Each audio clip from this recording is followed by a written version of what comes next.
तो अभी बहुत इम्पोर्टेंट टॉपिक पे हम लोग डिस्कस करेंगे, वाइटल स्टैटिस्टिक्स। ठीक है, तो अनिवार्य सांख्यिकी। वाइटल मीन्स क्या, what is literal meaning of vital? Vitals means होता है कि बहुत इम्पोर्टेंट, कोई भी चीज़ का वाइटल ऑर्गेन क्या है, मीन्स कि शरीर का सबसे महत्वपूर्ण अंग क्या है, जिससे के कारण आप जिंदा नहीं रह पाए, जिंदा आदमी नहीं रह पाए, तो वो हो गया वाइटल चीज़। आँख अगर चला गया तो आप जिंदा हैं, आई साइट नहीं है लेकिन आप जिंदा हैं कम से कम। लेकिन हार्ट चला गया तो आदमी मर गया, किडनी फेल हो गया तो आदमी मर जाएगा। These are the vital organs जिसमें सब कुछ डिपेंडेंट है। लीवर खराब हो गया तो आदमी बच नहीं। हाथ लाइफ के लिए जरूरी है, पैर जरूरी है, लेकिन ये वाइटल नहीं है। मैंने हाथ अगर आपका नहीं है तो आप जिंदा हैं एटलीस्ट, मैंने आपका वजूद है। तो ये दो चीज़ फर्क समझना है, व्हाट इज वाइटल और व्हाट इज इम्पोर्टेंट। तो वाइटल वो है कि जिसके बगैर आपका काम नहीं चलेगा, और वाटर है वाइटल चीज़ जिसके बगैर आपका काम नहीं चलेगा, एक दिन भी नहीं चलेगा, एक घंटा भी नहीं चलेगा। एयर है, इसके बिना नहीं चलेगा। तो ये है वाइटल चीज़। ठीक है, वाइटल आइटम्स। ठीक है, ऑक्सीजन हुआ, ये सब क्या हो गया, वाइटल आइटम। एसेसरी चीज़ है, इसको छोड़ के जिसके कारण रहे भी तो काम चलेगा, नहीं भी रहे तो काम चलेगा। तो कपड़ा आप जैसा भी पहन लीजिए, लेकिन पहनना जरूरी है। लेकिन कपड़ा अगर नहीं, अगर अच्छा है तो बहुत अच्छा है, अगर नहीं भी है तो चलेगा। तो ये चलने वाला चीज़ हो गया, वाइटल हो गया जो इसके बिना नहीं चलेगा। दोनों में अंतर है, वाइटल एंड इम्पोर्टेंट। ठीक है, तो अब वाइटल स्टैटिस्टिक्स मीन्स वही हो गया कि जिसके बिना आपका काम नहीं चलेगा। Why it is vital? Because कि अब वाइटल स्टैटिस्टिक्स में क्या क्या आएगा, जैसे जन्म दर हो गया, कि कोई भी एरिया में, कोई भी राज्य में, कोई भी गांव में, कोई भी डिस्ट्रिक्ट में कितना बर्थ हो रहा है। तो बर्थ दो तरीका का है, क्रूड बर्थ और एक रियल बर्थ। क्रूड बर्थ में क्या है कि लाइव भी बर्थ हो रहा है और डेथ भी, बच्चा अगर हो रहा है, अगर डेथ भी हो रहा है तो क्रूड बर्थ में इंक्लूडेड हो रहा है। लेकिन इन्फेंट मोर्टेलिटी रेट कोई अगर देखा जाए तो उसमें लाइफ का सिर्फ कवर होता है। तो क्रूड बर्थ रेट मैंने बच्चा जो जिंदा पैदा लिया उसको भी इंक्लूड करें, जो मारा पैदा लिया उसको भी। बात की क्लास में बताएंगे कि उसका क्या मतलब है। तो ये हो गया वाइटल स्टैटिस्टिक्स। किसी भी एरिया में किसी भी बीमारी से कितना आदमी मर रहा है, वाइटल चीज़ हो गया। उस पर आपको अगर अंकुश लगाने वाला चीज़ है तो अंकुश लगाया जा सकता है। मैटरनल मोर्टेलिटी रेट मतलब क्या हुआ, सीधा चीज़ समझना है कि प्रेगनेंसी से रिलेटेड जो भी डेथ होता है, ठीक है, वो पिरपुरियम स्टेज तक, मीन्स डिलीवरी के अगर 6 सप्ताह के अंदर भी अगर डेथ होता है तो मैटरनल मोर्टेलिटी रेट में ही आता है। ऐसा बोला जाता है कि 6 सप्ताह तक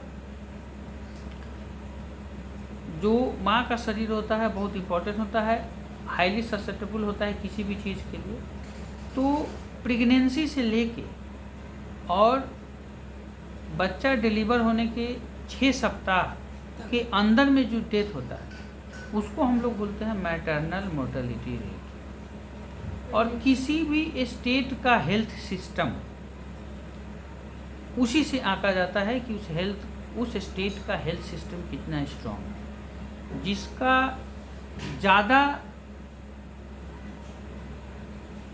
मोर्टेलिटी है, मैटरनल मोर्टेलिटी है, उसको समझा जाता है कि उसका हेल्थ का डिलीवरी सिस्टम पुअर है। एक और पैरामीटर है वेरी इंपॉर्टेंट, बोला जाता है इन्फेंट मोर्टेलिटी है। तो इन्फेंट किसको बोलते हैं? इन्फेंट, न्यूबॉर्न, तो न्यूबॉर्न हो गया, जन्म पैदा लिया उसको न्यूबॉर्न बोलेंगे। नियोनेट किसको बोलते हैं?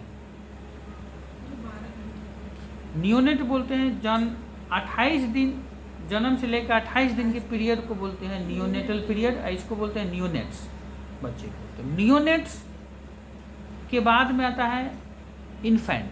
तो नियोनेट 28 दिन का बच्चा, इन्फेंट हो गया 1 साल का बच्चा। 1 साल, हाँ, 5 से 6 तक को, 6 साल तक को, 1 साल से 6 साल तक बच्चे को क्या बोलेंगे? चाइल्डहुड। उसके बाद आ जाता है एडोलेसेंस।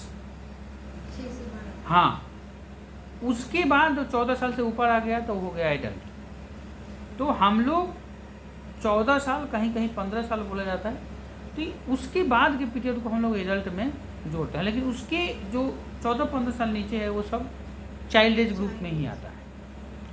तो पेडियाट्रिक जो पढ़ाया जाता है वो 14 साल के बच्चों तक, उसके बाद हम लोग देते हैं एडल्ट। तो इन्फेंट मोर्टेलिटी रेट क्या हुआ? 1 साल के बच्चे का डेथ जो हो रहा है 1 साल में है, तो वो हो गया आपको इन्फेंट मोर्टेलिटी। कितना बच्चा पैदा लिया जिस, और कितना बच्चा 1 साल में मरा। जैसे बच्चा पैदा लिया 2000, और 1 साल के अंदर में 1 साल जिसका एज है वो अगर 50 मर गया तो उसके हिसाब से आपको निकालना पड़ेगा। तो ये हो गया इन्फेंट मोर्टेलिटी। तो these are the vital statistics.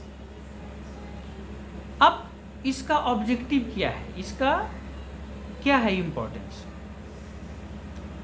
तो इसका ऑब्जेक्टिव ये है कि हम इससे जान पाते हैं कि हमारा हेल्थ सेक्टर क्या है, हमारे हेल्थ सेक्टर में क्या क्या पॉजिटिव चीज़ें हैं, किस कारण से मैटरनल मोर्टेलिटी रेट बढ़ रहा है, उसको हम कैसे कंट्रोल करें। अगर मैटरनल मोर्टेलिटी रेट अगर किसी का हुआ है, आजकल बहुत कम होता है लेकिन हो रहा है अभी भी, तो उसका कारण क्या है और आगे चल के ना हो इसके लिए क्या किया जा सकता है। तो ये आप जब तक वाइटल स्टैटिस्टिक्स आपका मेंटेन नहीं है, उसमें क्या है कि आप एरिया वाइज डिफाइन कर सकते हैं, एज वाइज डिफाइन कर सकते हैं, उसकी जियोग्राफिकल चीज़ों को देख सकते हैं। कुछ ऐसा जगह में आपका मदर थी और उसको प्रेगनेंसी का जो कॉम्प्लिकेशन हुआ, तो हो सकता है कि हॉस्पिटल इतना दूर है कि वो पहुंच नहीं पाई, हॉस्पिटल 20 किलोमीटर दूर है। हाँ, तो उसको जो आंगनवाड़ी और आशा का जो हेल्प मिलना चाहिए था, हो सकता है कि उसका रजिस्ट्रेशन ना हो, हेल्प नहीं ले। ये इतना सुदूर जगह है कि चाह कभी कुछ नहीं पाई, पहाड़ी जगह है, बीच में नदी है, बहुत ऐसी जगह है जहाँ पे हेल्थ सिस्टम बहुत अच्छा से फंक्शन। तो ये वाइटल स्टैटिस्टिक्स से आपको ये पता चलेगा कि इस एरिए में आपका हेल्थ की स्थिति कितनी ख़राब है और उसको आपको कैसे इम्प्रूव करना है। तो ये that is the importance of your vital statistics. Medical science में कम्युनिटी हेल्थ पढ़ाने का मतलब सिर्फ एक ही इम्पोर्टेंस है कि बीमारी से अगला लोग को रोका जाए। एक अंग्रेजी में कहावत है, prevention is better than cure, माने बचाव ज़्यादा बेहतर है इलाज से। हम बचा लें बीमारी होने से तो बच जाएंगे, हमको इलाज कराने की जरूरत ही नहीं पड़ेगी। तो यही कम्युनिटी हेल्थ में यही चीज़ पढ़ाया जाता है कि आने वाला जो आपका विपत है, आने वाला जो प्रॉब्लम है, उस चीज़ से आपको कैसे बचना है। तो आप जब ये जानेंगे कि ट्यूबरकुलोसिस कैसे होता है, मलेरिया कैसे होता है, टाइफाइड कैसे होगा, हेपेटाइटिस बी कैसे होगा, हेपेटाइटिस ए कैसे होगा, हेपेटाइटिस सी कैसे होगा, तभी उस चीज़ को आप बचाव कर पाएंगे। तो कम्युनिटी हेल्थ में यही चीज़ बताया जाता है कि आपको इससे बचना कैसे है। अगर हो गया तो इलाज का तो अलग तरीका, लेकिन बचना कैसे? हाँ, उसके लिए जो आपको एक्शन प्लान करना है वो आपको डील करता है कम्युनिटी मेडिसिन, कम्युनिटी हेल्थ। और इसीलिए एमबीबीएस में इसको 3 साल तक पढ़ाया जाता है, second year to final year. हाँ, दैट इज़ वेरी इंपॉर्टेंट। और सबसे ज़्यादा एमसीक्यू इसी सब्जेक्ट से आते हैं, इसीलिए कि इस चीज़ को इतना अच्छे से आप जानिए कि इस पे फोकस आप कीजिए कि आप किसी भी बीमारी को कंट्रोल करने में कितना आप हेल्प कर सकते हैं, और आपको कंट्रोलिंग का जो सिस्टम है उसको अच्छे से समझ। तो उसके लिए vital statistics is very important. तो इम्पोर्टेंट यही है कि आप ये सब आपके पास पैरामीटर रहेगा तो आप इसको यूज कैसे करना है, पब्लिक हेल्थ अवेयरनेस में कैसे यूज करना है, किस किस वाइटल पैरामीटर में आपको इम्प्रूवमेंट मिल रहा है, किस में इम्प्रूवमेंट नहीं मिल रहा है, तो उसके लिए कि आगे का प्लानिंग बनाना है। अब कोई इम्यूनाइजेशन किस एरिया में ज़्यादा फेलियर है तो वहाँ क्या सोशल प्रॉब्लम है, या कोई ऐसा सोच है जो आदमी को, बहुत लोग रिफ्यूज कर रहा था पहले कि पोलियो का वैक्सीन नहीं लेना, कि पोलियो वैक्सीन लेने से ये तो ये बात जब गवर्नमेंट को पता चली तो गवर्नमेंट ने उसके हिसाब से उसका एक्शन प्लान बनाया कि इस ग्रुप के लोग जो हैं they are refusing for polio vaccination, तो उस ग्रुप के लोगों को कैसे मोटिवेट किया जाए इस चीज़ के लिए कि नहीं, polio vaccine is very important. तो ऐसे करके, तो ऐसे कैसे पता चलेगा? Because of your vital statistics. तो ये है इम्पोर्टेंस आपका वाइटल स्टैटिस्टिक्स का, क्या पर्पस है, दैट इज द पर्पस। तो आपको वाइटल स्टैटिस्टिक्स को, रिकॉर्ड को मेंटेन